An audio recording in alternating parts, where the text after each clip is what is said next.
双方的辩论员已经入席，坐在我右手边的是今天的正方，他们是局外人俱乐部的选手们。他们今天的立场是：缺爱的人更懂得如何爱人。而坐在我左手边的一方是北京的秋天的俱乐部的各位选手们。他们本场比赛的立场是：不缺爱的人更懂得如何爱人。首先是立论陈词环节，有请正方一辩做立论陈词，计时4分钟。现场1000多位尊敬的陪审团成员，下面我将为缺爱的人发表我的辩护词。首先说明一下，为什么缺爱的人需要辩护。这道题具有什么样特征的人更会做出一个什么样的行为，看上去好像是一道实证研究题，可是事实上并没有这样的调查统计分析，而且我们连准确的人群画像甚至都给不出来。不过好在在赛前我们刚好拿到了一份小样本的调研，也就是本次比赛的评审团给到了他们对辩题的新政。一共17位评审团，倾向于正方的是0，态度中立的是5位，剩余12位全部倾向于反方，而且有8位是压倒性的倾向，甚至其中有100%完全认同的。Why？ 下面我们就是想打破这样的一个刻板印象。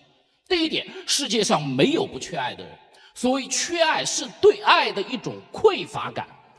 而爱的需求是不可能一劳永逸地被满足的，我们对爱的需求永远是没有止境的，但是爱的供给不可能永远是完全和充分的，所以人谁都有可能在某些阶段或者某些情境下感觉到缺失。缺爱不是刻在人身上的一个标签，而是某时某刻的某种不足不够的状态。第二一点，对缺爱的人说他不懂爱，这是一种审判，而且是3层罪名的审判。第一层，活该，因为你不懂爱，所以缺爱，你活该。第二，恶性循环，因为你缺爱，所以你不懂爱，因为你不懂爱，所以你缺爱，死循环。第3层，世代锁定，因为你缺爱，所以你不懂如何爱人，因为你不懂如何爱人，所以你的孩子会缺爱，因为你的孩子缺爱，所以你的孩子不懂如何缺爱，因为你的孩子缺爱，所以他不懂得如何爱他的孩子，这就形成了一个世代锁定的永远锁死的状态。而且如果按照这种逻辑，难道留守儿童一定没有城市的孩子懂爱吗？难道孤儿就一定是亲密关系当中的恶魔吗？不，我们不认可，我们不认可这样的审判。缺爱只是他某时某刻的处境，不是他的原罪，更不是他的枷锁。第3点，为什么缺爱的人会更懂爱？因为缺爱和不缺爱只是人生的2种状态，人不是一个容器，爱也没有办法度量，我们没办法像往杯子里倒水一样说它是什么时候缺，什么时候不缺，我们也不可能把人群分成2半，一半是缺爱的人，一半是不缺爱的人。我们能够比较的只可能是人在什么状态下更有可能去爱人。答案很简单，缺爱的时候。因为爱人最重要的是什么？不是技巧，而是足够充沛的情感，足够强烈的信念。那么人在什么情况下会缺爱呢？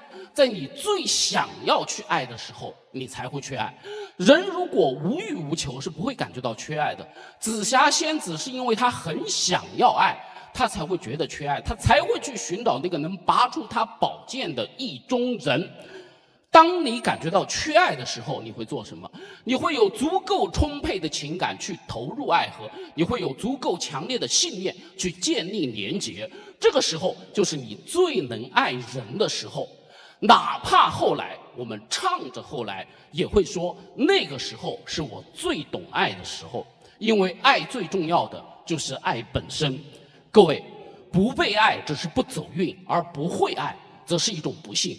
我们有的时候会不走运，但我们不会不幸，因为爱的能力与生俱来。谢谢各位。好的，谢谢正方一辩的开篇陈词。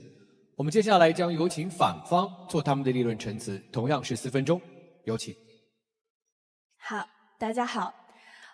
虽然今天呢站在了反方一辩的位置上，但必须承认的是呢，我曾经也是一个缺爱的人。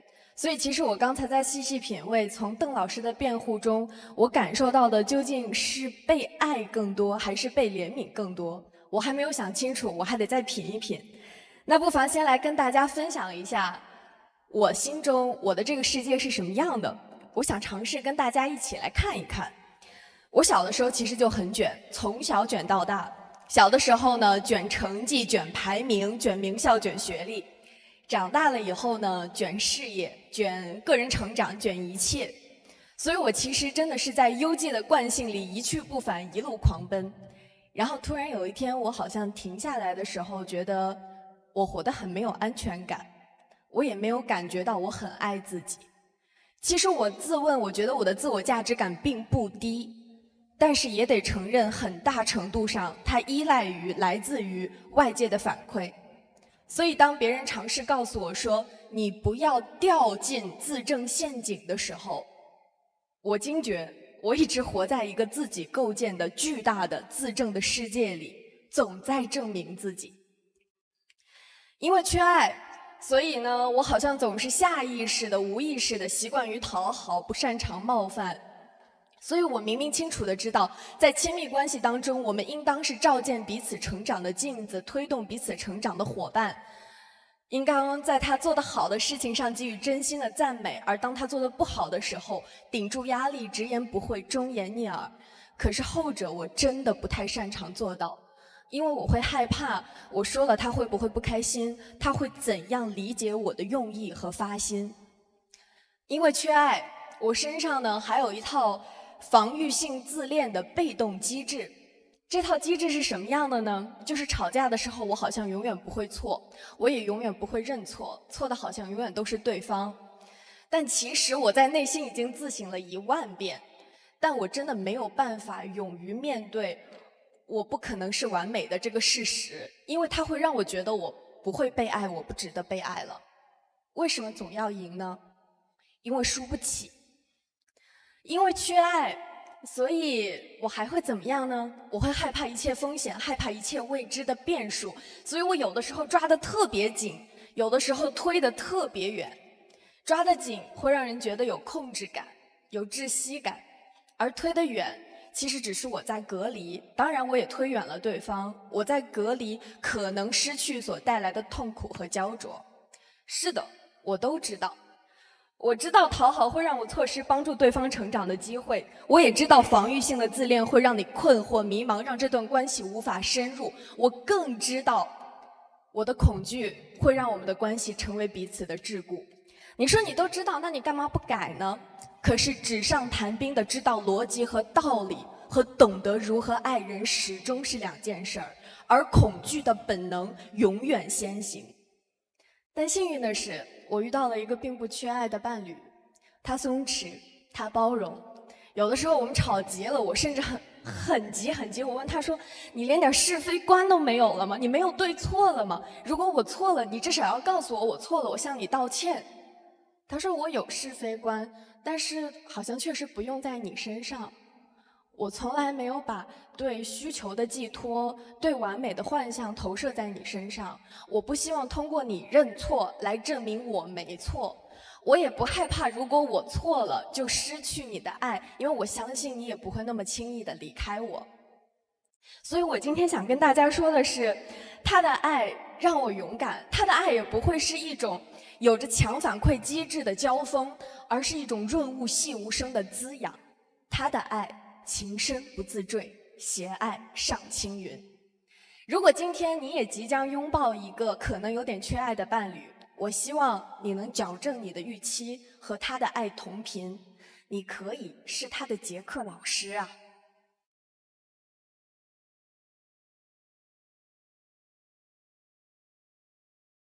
好的，谢谢反方的深情的陈词。那接下来我们进入到辩论的第2个部分，我们将进入的是驳论环节。有请正方指派一位辩手进行驳论，时间是4分钟。好，有请。感谢。刚才对方说了，有爱让人勇敢，缺爱让人懦弱。缺爱的他总是想在亲密关系中讨好对方，向对方示弱，总是恐惧对方在恐吓自己，在要挟自己。可你想想，如果是这样一种亲密关系，你的对面那个被爱无限流动所包裹的人，他不缺爱，他真正会爱吗？一个始终给伴侣恐惧、给伴侣害怕的人，难道叫懂爱吗？这是我第一个疑问。人为什么会缺爱呢？爱去哪儿了？是从有爱的人流动到被爱的人身上，所以他缺爱。所以你发现，在你的亲密关系中，一个恐惧，一个恃宠而骄，一个什么都不敢做，一个有恃无恐。如果是这样一套亲密关系，可能大家都谈不上被爱。为什么缺爱能够给我们向前走的勇气？勇气来自于什么？对方说了，没错，来自于童年的正反馈。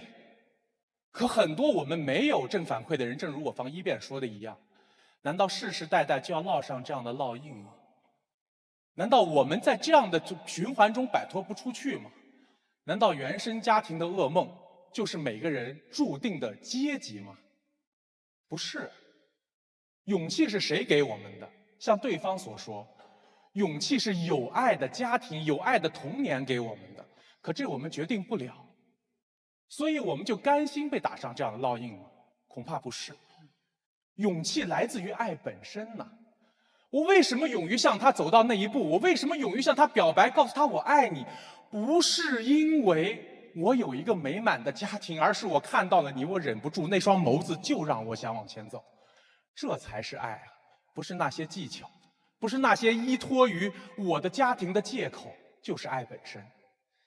今天对方只谈了一种爱，亲密关系之爱。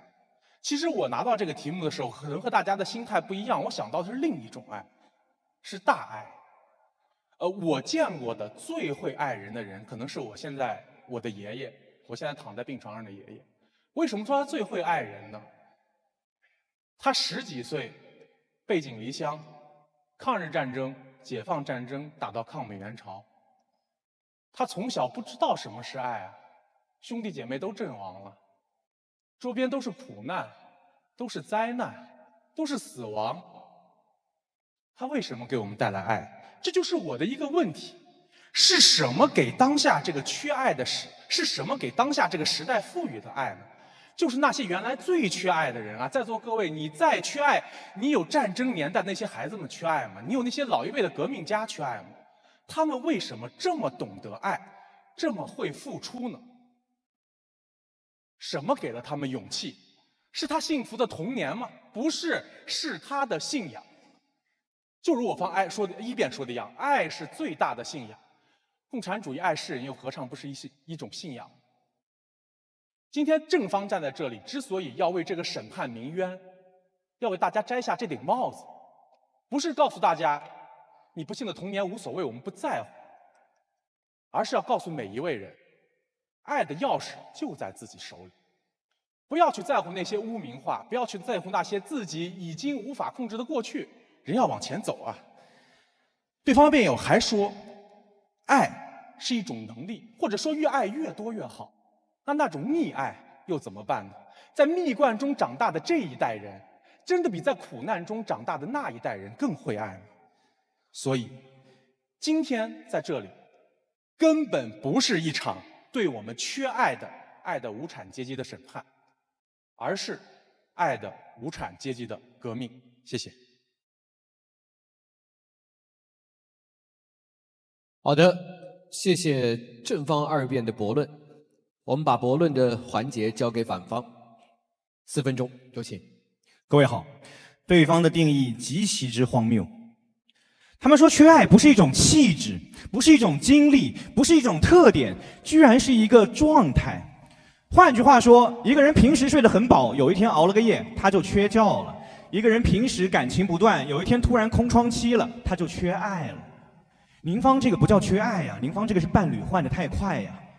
按照你这个讲法，古代的皇帝是最缺爱的人，为什么？后宫佳丽从一个妃子走向另一个妃子的过程当中，哎呀，这段路好缺爱的。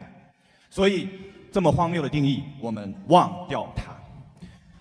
第二点，对方辩友一上来，证人、辩护人、听局级的局外人，好害怕呀！谈爱情非得聊法律，别害怕，心理医生来了。第一件事情。对方辩友认为恃宠而骄是被爱不缺爱的人才会有的表现。我告诉你不会。想想我方一辩举的案例，真正不缺爱的人，他甘之如饴，不会恃宠而骄。为什么？因为你越缺什么，你才越想炫耀什么。为什么有人会恃宠而骄？因为他特别希望通过我恃宠而骄了，你还不离开我，来证明你对我的爱是多么的牢固。可是真正不缺爱的人，甚至不会兴起这样的念头：你爱我，我觉得我配得上；你不爱我，好好跟你谈，实在不行，得之我幸，失之我命。所以你会发现吗？当一个人真的陷入到缺爱的那种思想环境当中，他甚至都无法想象什么叫一个健康的爱的情况。这是第一个谬误。第二个谬误，对方辩友弄错的，叫做什么叫做奉献和爱。我非常尊重我们的革命先辈，为我们的过往奉献了一生，为这个祖国奉献了一生。可是大家想一想，当我们的长辈、祖辈宁可自己不吃饭，也要把水果省给我们的时候，你会不会有压力？你会希望他们把自己照顾得好好的，闲下来，心情非常好的情况下，更愿意分享一些多出来的盈余的爱给你？还是你会希望他们让你背负上无尽的道德负担和枷锁？当然，在资源匮乏的时代，我方完全不否认有些时候奉献精神有利于一个族群的繁衍。可是当我们在今天这个时代谈论什么是健康的爱的时候，你会希望你的伴侣总是让你欠他的，还是你希望有一个平等的交互的互动关系？聊到这一步，我们就要聊到今天最核心的分歧，也就是第三层。大家有没有发现，今天对方辩友谈论的所有东西有两个特点：第一，他们从来不谈论如何爱人，他们只谈论什么叫做爱、情爱、爱欲；第二，他们几乎不举真正让我们感觉到美好的爱的实例。为什么？因为当我们谈爱的时候，总是很容易想到很多文学的语境和叙事。可是大家想想，文学的语境和叙事究竟是为了成全爱，还是为了爱一个人？如果你真的好好的懂得怎么爱一个人，会不会把他的生活弄得跌宕起伏的像一本精彩的小说一样？不会，因为文学中的爱情故事的要义是精彩，可是我们在现实人间追求的是幸福。所以对方辩友，你所说的那些基于执念的、不甘心的、因为匮乏的、因为饥渴的，我会产生强烈动力的表白欲望，和一个人拼死要绑在一起的殉情情节，我方完全不否认您方那浓烈的爱。可是这是很好的懂得如何爱人吗？不是。到最后，今天这场辩题不会因为道理和现实经验站在哪一方，就显得另外一方更有思辨精神。答案也很简单，只要大家想一想刚才对方描述出的那种状态和我方描述出的平静的状态，你更希望被谁爱上，就知道何者更懂得爱人。谢谢。好的，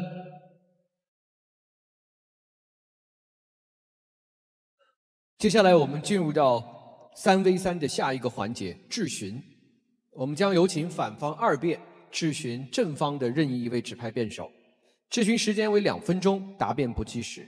我稍作提示啊，各位小伙伴在说话的时候，尽量把话筒离你的嘴巴稍微近一些，这样可能大家听到的声音将会更清楚。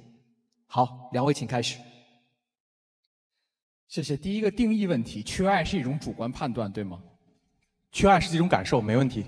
那您方又为什么用客观的外界条件来讲哪代人缺爱，哪代人不缺爱呢？因为人会对客观条件做出主观感受的判断，主观感受不是臆想的。信仰给你的是有爱还是没爱的感觉？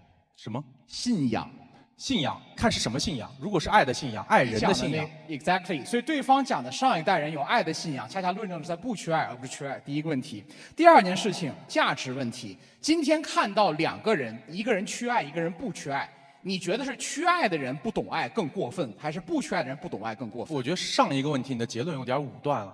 你刚才说的是有了信仰就不缺爱，你待会儿也可以质疑。他有爱。我想问一下，就是两个人，一个缺爱，一个不缺爱，谁不懂爱？你觉得更过分？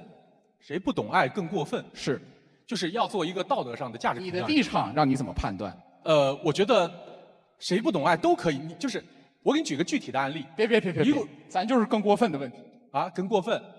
我不觉得要用过分这种词汇来谴责一个人，是因为你想你都可以说。我觉得对方的立场是什么呢？不缺爱的人不懂爱，缺爱的人不懂爱更过分，因为缺爱的人理应更懂得如何爱人。所以我想问您方的是，具体一点，咱来个例子哈，一个原生家庭破碎的人，他展现出了很好的爱人能力，您方是觉得这很了不起、很宝贵，还是觉得应该的？很了不起、很宝贵，是因为他的爱的信念宝贵。对，像很了不起、很宝贵，是因为他克服了原来不好的条件，还能学会爱人。所以我方的立场恰恰在保护这些人，而您方的立场让他们的努力变成无所谓。第一个问题，我方的立场第二个问题，要给我们再来讲一个这不幸的人。我可以回答吗？你说吧。就是您刚刚举了一个案例啊。就是我方今天立场就是不要认为原生家庭的在情感上、爱的能力上就低人一等了，不要把那些家庭有过困难的人当做你们今天谴责的，像你刚才所说的，我要不要谴责他，谁更过分？我不想用这样的审判的语境来，所以我才是今天的辩护人和证人。对，各位辩友，这是个典型的稻草人谬误。我方今天从来没有说要审判他们，我方说的是要珍惜他们。过分就是一种审判。不珍惜他们，学会爱，这是第二个问题。你第三件事情，指导问题。如果你认为不缺爱的人更可能学会懂得如何爱人的话，那是不是让孩子学会爱的方式就是不给他爱呢？不是。先说上一个问题，为什么呢？你不止自己要审判，你还逼我要审判，上来让我给他过分这个评价。我不想用任何一种高高在上的态度评价谁对爱的理解，谁对爱的能力是过分还是不过分。你方是不是评价不缺爱的人不行？不缺爱的人什么？不行，不行，行啊。可以啊，那你怎么论证你的立场呢？你只是不如我行而已啊。是啊，对方辩友，那不就完了吗？所以说，您方要逃避审判，您方要逃避比较，可您方立场就是比较，而我方立场更珍惜那些不缺爱的人。现在回答我的第三个问题：怎么教会一个孩子学会爱？是让他缺爱，还是让他不缺爱？不要给孩子缺与不缺就能决定他爱与不爱的这样一个背景，这样的话，爱变成了对孩子的宿命论。就要告诉孩子，爱就是坚信，爱就是信仰，爱就是你真心去体会。我问一个简单的逻辑问题、爸爸妈妈就这样了，你想你自个儿自求多福吧。我问一个逻辑问题，就是上过学的人更懂得数学，这个是说只有上学才能懂数学，这是宿命吗？更是宿命吗？不是。不是，所以你的观点是生在数学家庭的人更懂得数学。按我方的观点，是你真爱数学的人更懂数学。这是在稻草人之外的第二重辩论技巧。可是问题在于，我方从来没有极端化说你就一定不懂得。我现在最后要问一个问题，不尽我时间，你的论点到底是什么？什么？你的论点是什么？很清楚啊，我们缺爱的人更懂爱，因为我们对爱有更大的渴望和信仰。好，终于有论点了。我小杰来反驳这个具体的论点，谢谢。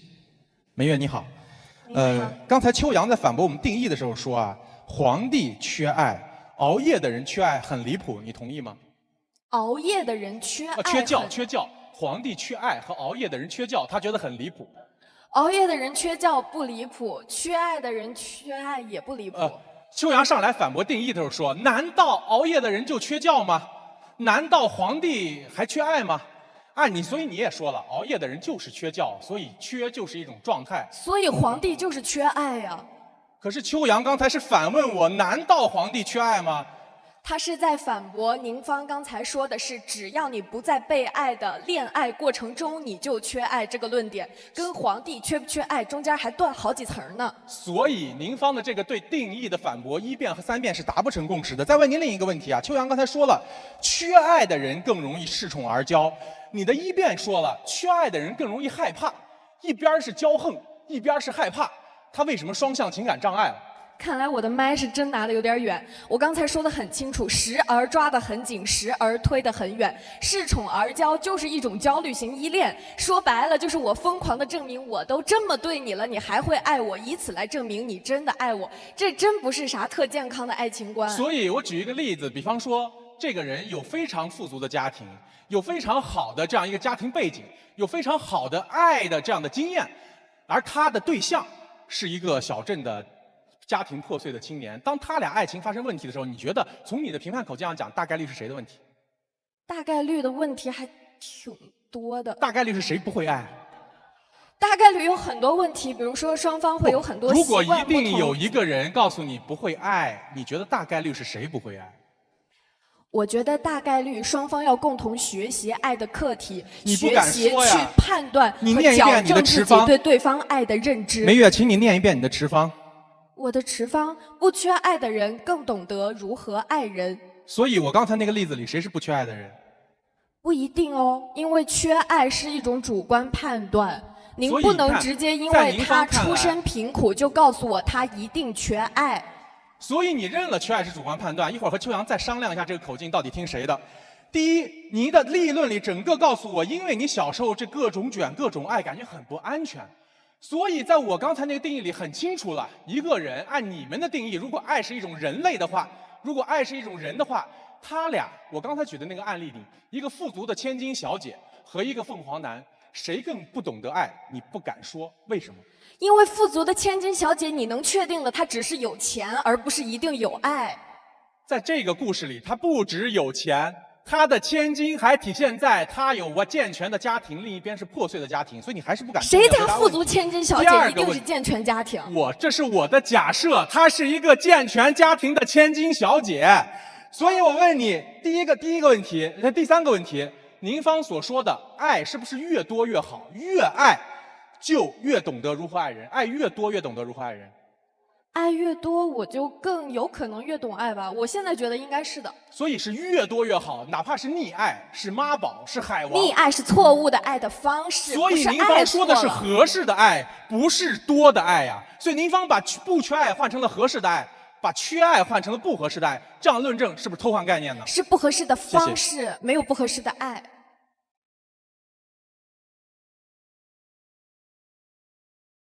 好的，让大家印象深刻的还是千金小姐的故事啊！看来，接下来我们进入到的是自由陈词阶段。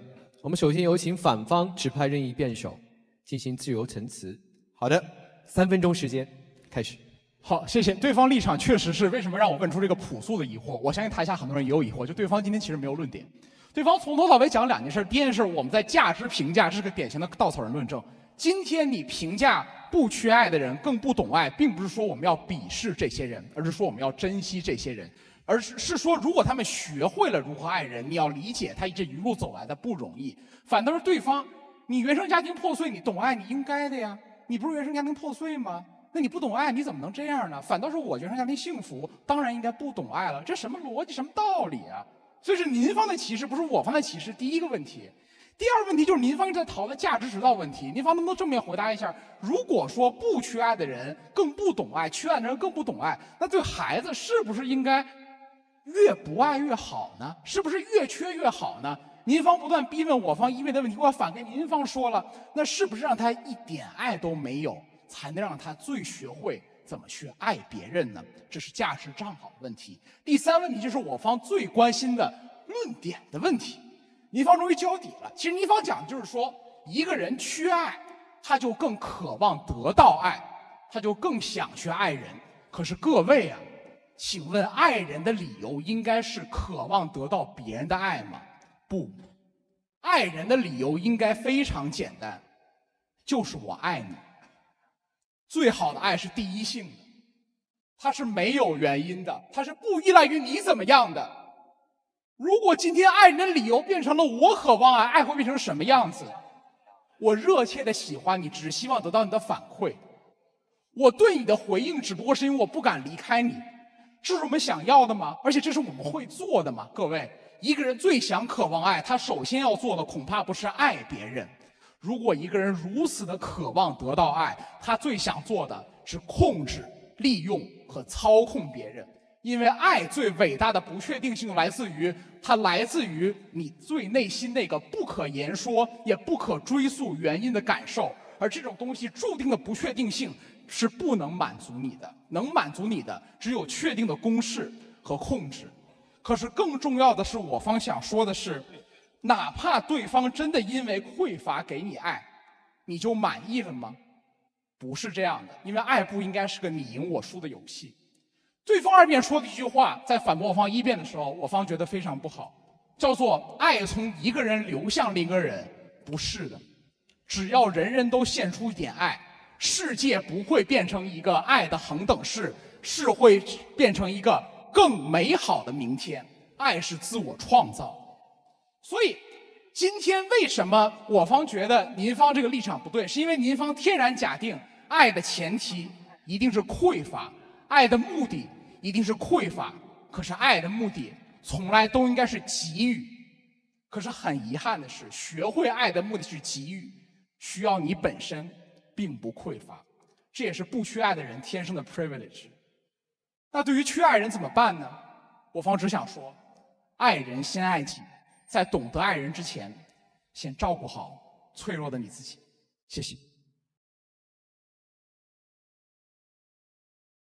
好的，谢谢反方的辩手。那接下来我们请正方指派一位辩论员进行陈词，同样的是3分钟。好，第一点，先来谈人群。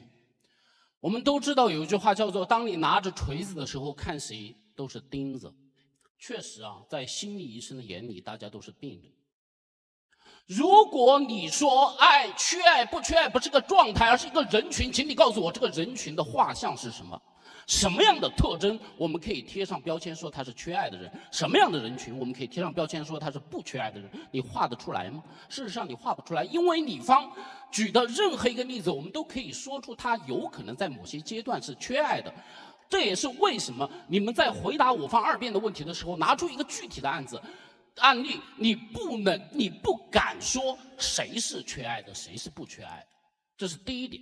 第二点，对方一辩在立论的时候举了个例子，说他自己缺爱，他被那个不缺爱的人治愈了。可是我们没有想过，当我们被爱的时候，我们都会觉得对方是不缺爱的。就好比父母无条件的爱我们的时候，我们觉得父母不缺爱，可是事实上他真的不缺爱吗？他没有不缺爱的时候吗？他只是非常善于给予而已。第三点，对方说如果缺爱，那我们为什么缺爱更好？我们为什么这么爱孩子？各位，我们一定要明白，不缺爱的人更懂得爱自己，缺爱的人更懂得爱别人。我们这么样爱自己的孩子，是希望孩子学会爱自己。但是在我们的东亚的家庭当中，难道不缺少那些他只是不会爱别人，但是他默默的终其一生的爱了无数人的例子吗？第四一点，为什么缺爱的人可以做到更懂爱人呢？因为有起点优势。不缺爱的人拥有的是起点优势和资源优势，但是起点优势不等于全程优势，资源优势也不等于能力优势。就好比肌肉是在撕裂的过程中变得更强壮，骨密度最高的地方往往是他受过伤的地方。这也就是为什么阿德勒说人有一种补偿机制，当你面对困境的时候，你更有可能实现能力的增长，你更有可能实现情感的再创造。最后我想说，其实我真的很怀疑，这个世界上真的有不缺爱的人吗？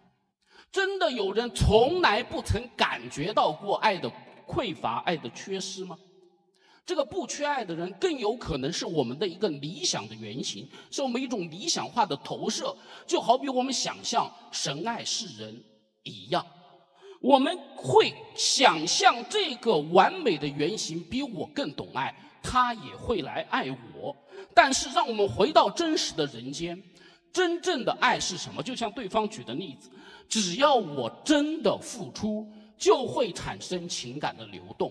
就好比杨过和小龙女是两个典型的非常缺爱的人，但是他们为什么却成了最能爱的人？因为缺爱的时候，我们只需要做到勇敢去爱，把背包扔过墙，然后我们没有了背包，更能翻过去，翻过去，背包在那里，爱也在那里。谢谢。正方指派一名辩手对整个赛局进行自由陈词，时间同样是3分钟。各位好。这确实是一道难处理的辩题，因为我们遇到了心理医生。当代爱情最大的迷思，就是我们把缺不缺爱变成了一个心理问题。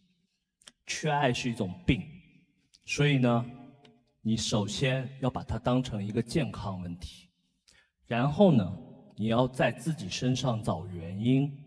第三呢，要回溯你的原生家庭。这就是现代爱情最大的迷思。我们是因为生错了原生家庭吗？不是，我们生错了原生的时代啊！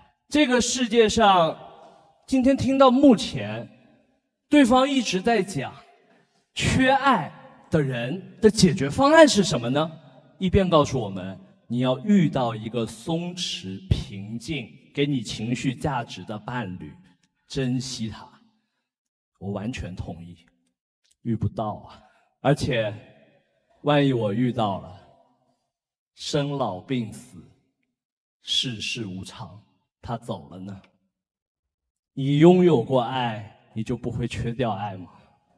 所以，缺不缺爱为什么是一个状态？就是因为我们这个原生的时代啊。现代爱情跟传统的爱情最大的不一样在哪？为什么现代人更痛苦于爱？其实有4点原因。第一，传统的爱情当中，男生扮演好骑士，女生扮演好公主，我们都有自己的角色，我们就能收获爱情。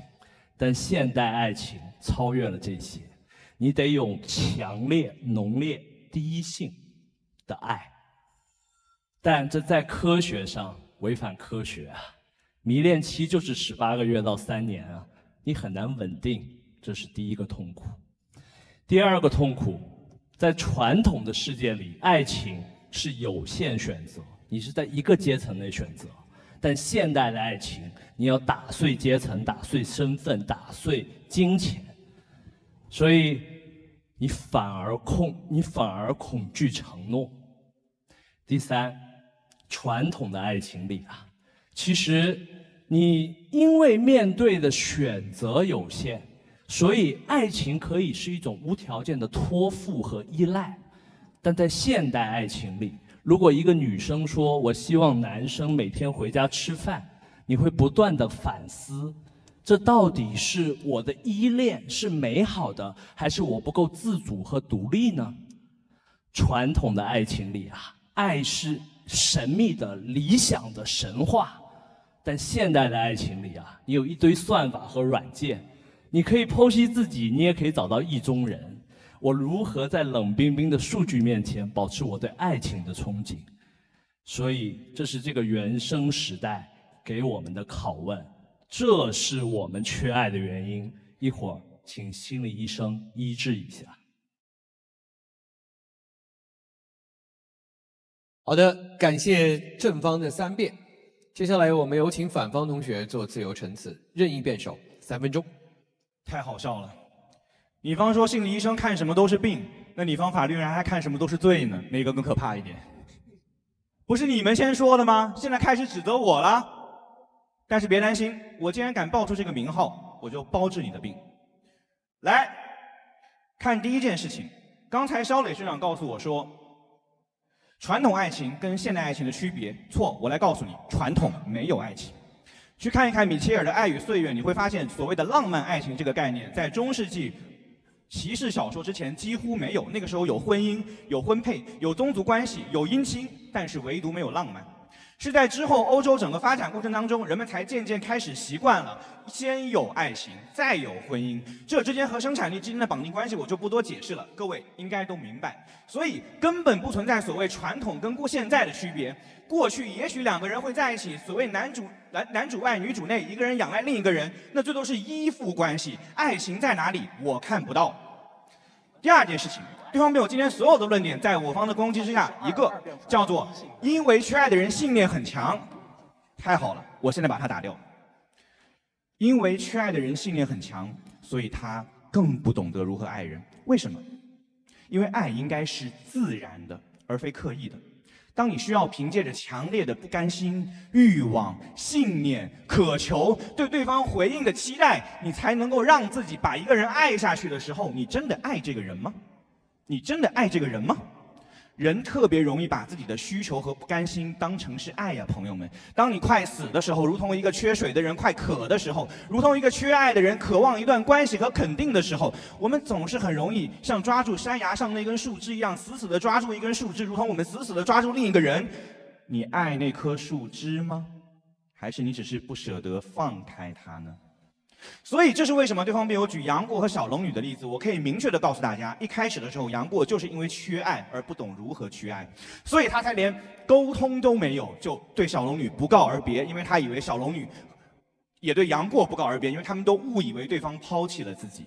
什么时候他们被治愈了，真正懂爱了，连蒙古铁骑都冲不散了？是16年后两个人再相见，发现彼此等了对方16年，相见的那一刻，彼此积累了16年的爱意，丰沛的涌入彼此的身体当中。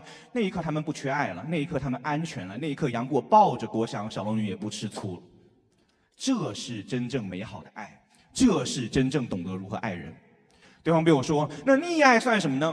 我明确告诉大家，在无效家庭环境里面，溺爱是一种忽视，因为爱是一种恰到好处、恰如其分的反馈。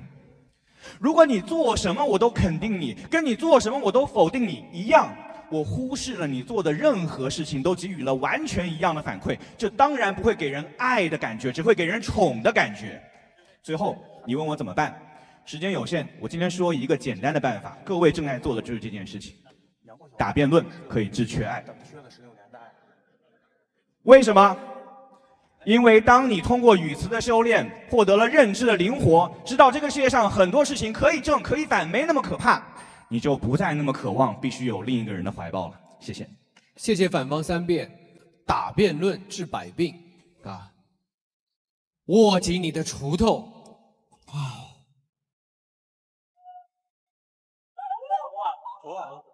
把我锄个半死啊！好的，那接下来我们进入到自由辩论的环节。那双方的各计时3分钟，交替发言。我们有请正方先开始。刚刚对方说杨过、小龙女相隔16年，请问那16年当中他们是缺爱的状态吗？这个我真没读过，我方三辩，待会儿回答。我方想问一个更实际的问题。就是很多时候爱是让人成长，但是让人成长是要指出对方的缺点。你觉得缺爱的人敢指出对方的缺点吗？没读过你还想象不出来，你和爱人16年没见，你缺不缺吗？所以按您方刚才的观点，秋阳不愧是一个医生啊，他不只连我们要治，连队友都要治。因为他的队友刚才2辩说了，爱是第一性的，人性中就包含了爱情。秋阳又说了，在传统中人是没有爱情，所以在您的世界里，传统中世纪的人是不是人？还是没有爱？跑步的能力在我的身体里，但是我跑得没博尔特快，很正常啊。所以还回到刚才那个杨过和小龙女的议题，这2个人16年间看不到对方，时刻渴望爱，是不是真的治愈了他们对爱不足的能力？我认为缺爱比较倾向于从小说学习爱情，不缺爱更能从实际学习爱情。所以您方能不能回答一下我方的问题？很多时候，爱情中的伴侣是要互相成长的，是要承担压力的。缺爱的人不想失去这个关系，你怎么承担这个压力？实际中学来的爱情，不是把爱情当一种范式吗？我爸是这么爱我妈的，所以我就这样爱你。可爱是一种自发啊！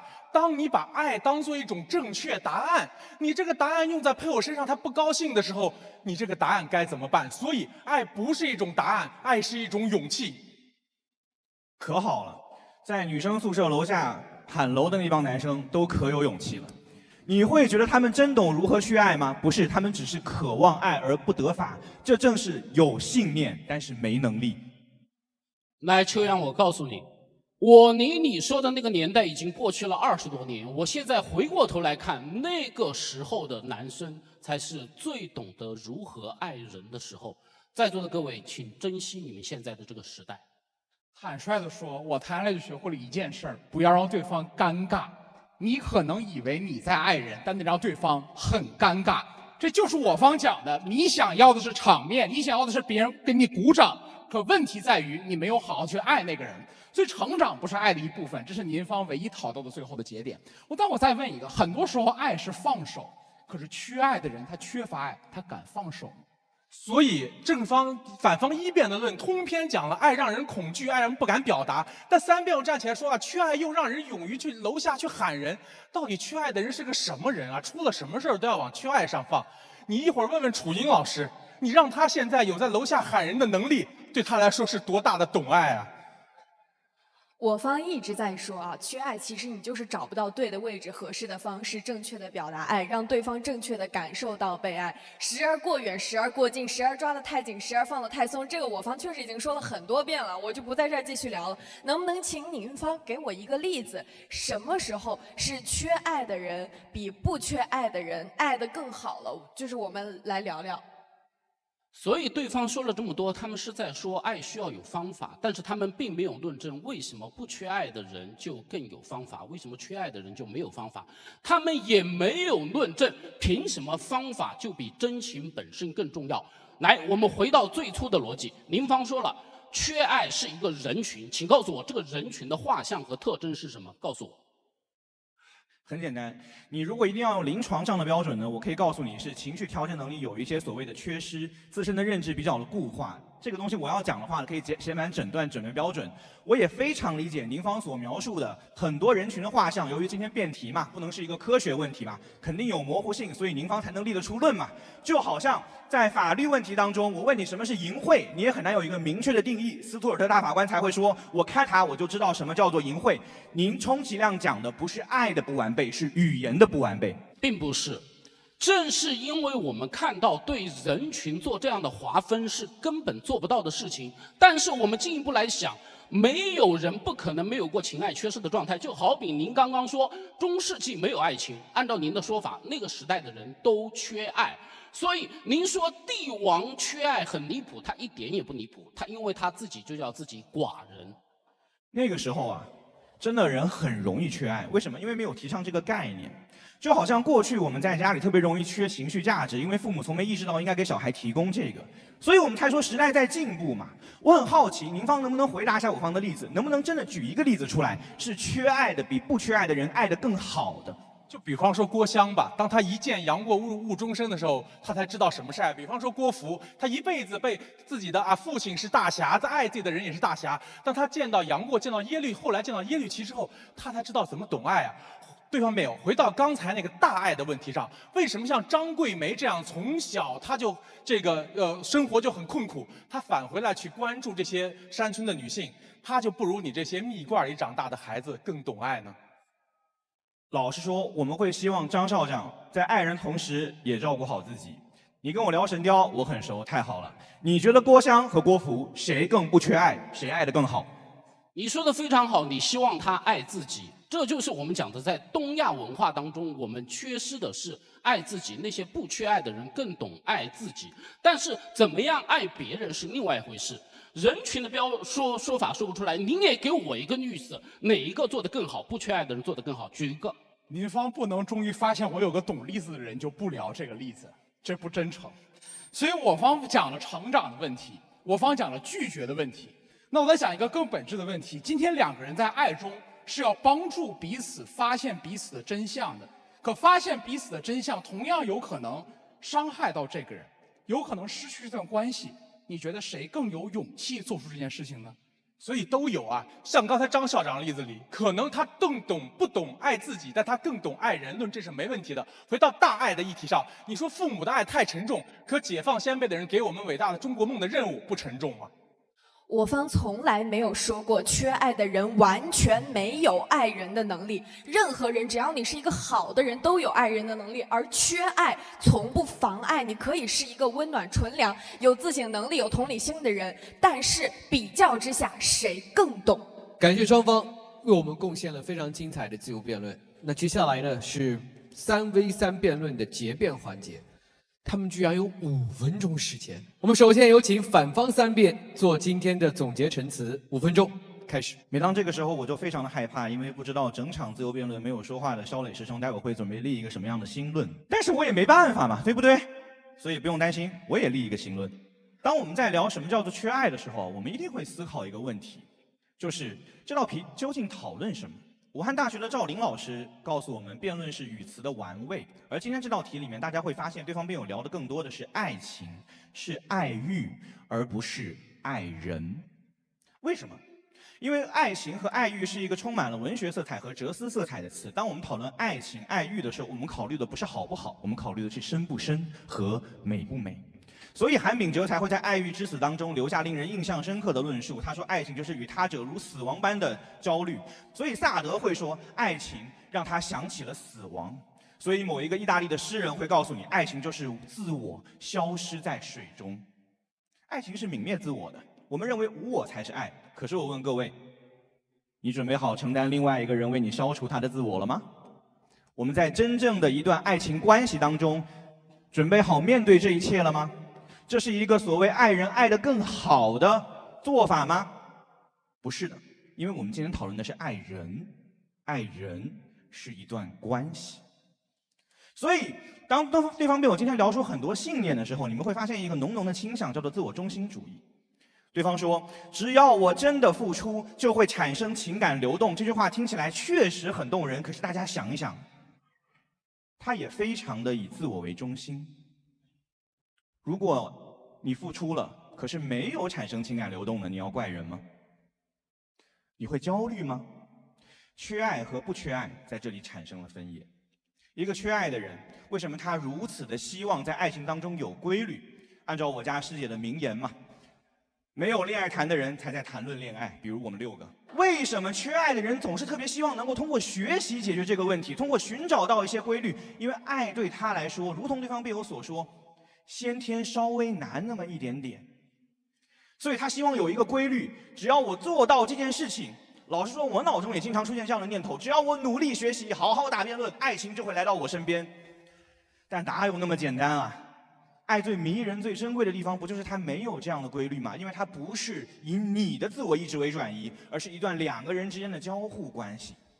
所以不缺爱的人更容易放下对于规律的执着，放下信念，去接受一件事情。我付出了，可能情感也没有流动，并且我并不因此而焦虑。更进一步，哪怕我因此产生一些悲伤和焦虑，我知道它是正常的。我知道这个世界明天太阳照常升起，我知道我这辈子还会遇到无数的人。所以很多人会觉得这样的人在两性关系当中似乎非常的迷人，是不是因为他们冷漠不在乎呢？他们不是冷漠，他们不是不在乎，他们只是不焦灼。当你不焦灼的时候，你做很多事情才不会动作变形。我们刚才聊爱人是一段关系，聊了爱和人，其实这里面还有一个特别隐藏的前提，叫做谁爱人？我爱人，对不对？我们今天聊的当然不是别人在爱人，可是为什么缺爱的我特别难以培养起爱人的能力呢？很简单，因为缺爱的人他本质上少了一个东西，叫做一面温暖的镜子。缺爱的本质是你的生活当中少了一面温暖的镜子，以至于你很难从镜子当中意识到，我其实是有力量的，我其实是有价值的，我是值得被爱的，我不是无能的，而你才会如此焦虑的狼奔豚突，奔走四方，希望寻找到一个又一个的他者，在亲密关系当中给你肯定。可是这种肯定的需求和索取，并不会让对方感觉到被爱，只会让对方感觉到被需要。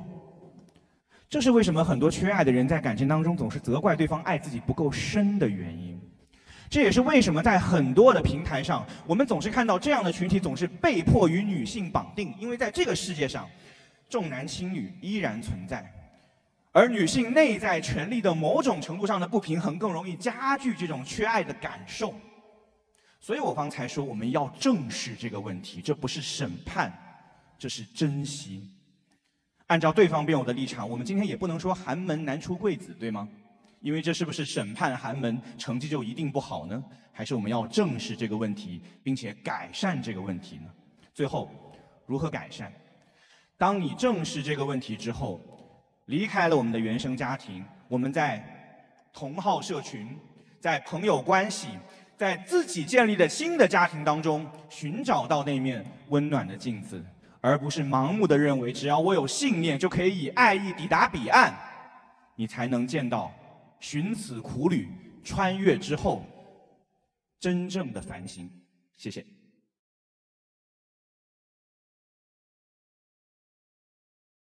好的，感谢反方的3辩。接下来我们有请正方的3辩做总结陈词，5分钟。好的，谢谢。为什么自由辩没说话呀？因为我觉得可能更缺辩论的人比我更懂辩论。我并不是想立一个新论，但我很坦率的讲，今天最后一场了，我已经了无挂碍。我不太想聊这个话题，因为这是我其实骨子里不喜欢辩论的地方。辩论设置了游戏的话题，但是他们忽略了人生的议题。我想讨论真问题。